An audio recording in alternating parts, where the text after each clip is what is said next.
Unreported World, Shay Rhodes reveals how Trinidad has become one of the most dangerous countries in the Caribbean.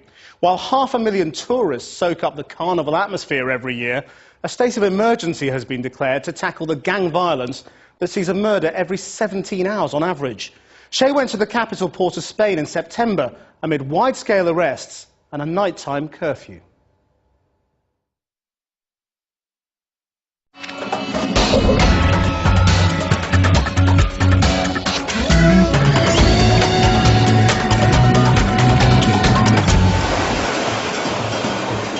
Half a million tourists flock to Trinidad and Tobago every year to soak up the carnival atmosphere.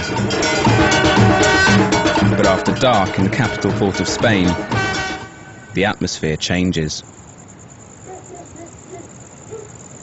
Come to an area called St James. This is a really popular going out spot. There are bars and restaurants and nightclubs on both sides of the road. But even though it's only about midnight and usually this whole area would be packed at this time, at the moment it's completely dead. It's a really spooky feeling. On the stroke of 11 p.m, this bustling city becomes a ghost town because of a strict curfew. Evening. We have some curfew passes. I could only go out because as a journalist I had a special curfew pass. Port of Spain has been like this since August, when the government declared a state of emergency. There's an army patrol here, parked up right in the middle of the road. The reason? A rash of violent killings that has turned a tourist destination into the murder capital of the Caribbean. On average, someone is killed here every 17 hours. The majority of the victims are shot dead in just a few ramshackle neighbourhoods in East Port of Spain. We've just come down the road and seen a huge police operation. Not sure exactly what's going on. I went and asked the police, but they're unwilling to say anything. They took a man from a house. Under the emergency powers, the police can enter any property without a warrant and arrest anyone they choose. We followed the convoy to a patch of wasteland in Laventil, a notoriously violent area. The police began a painstaking search. Seems the police may have found something in this field. They've been searching it for about half an hour now. Wow.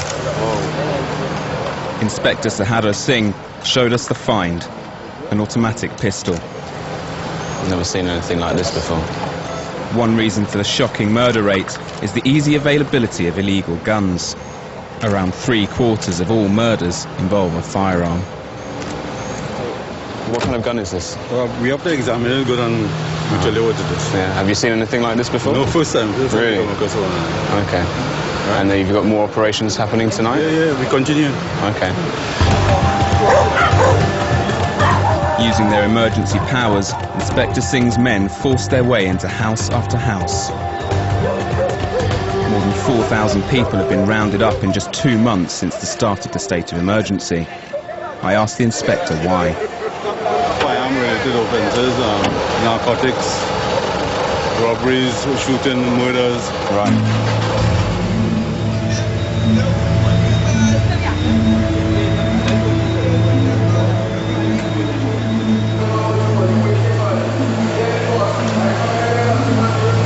Back at Besson Street Police Station. We've been out with the police for 4 hours now. They've found one gun and they've arrested these 5 men and brought them back to the station. All of them are wanted on outstanding warrants. This year, 266 people had already died by the time the state of emergency was called. The police crackdown cut the murder rate in half, yet the killings continue. We've just arrived at the scene of this double shooting. I've got my curfew pass in my hand, and I see they're loading one of the bodies into the back of the car here.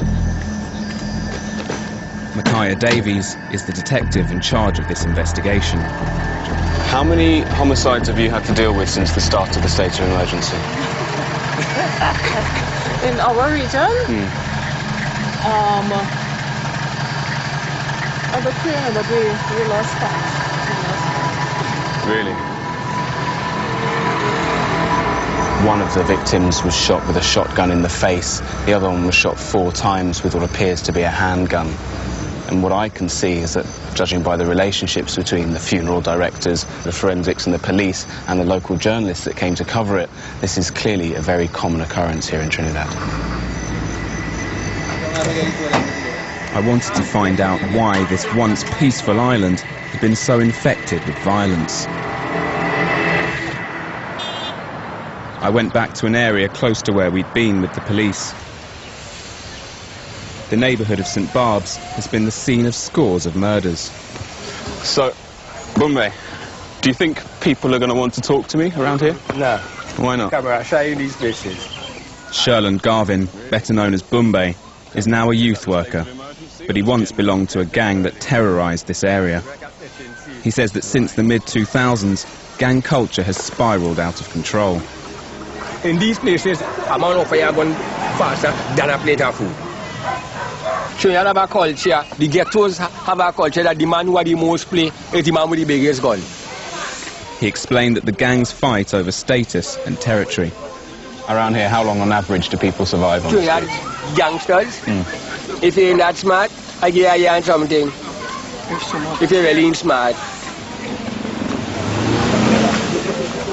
He introduced me to his friend Engine, who recently completed a 16-year sentence for robbery and shooting.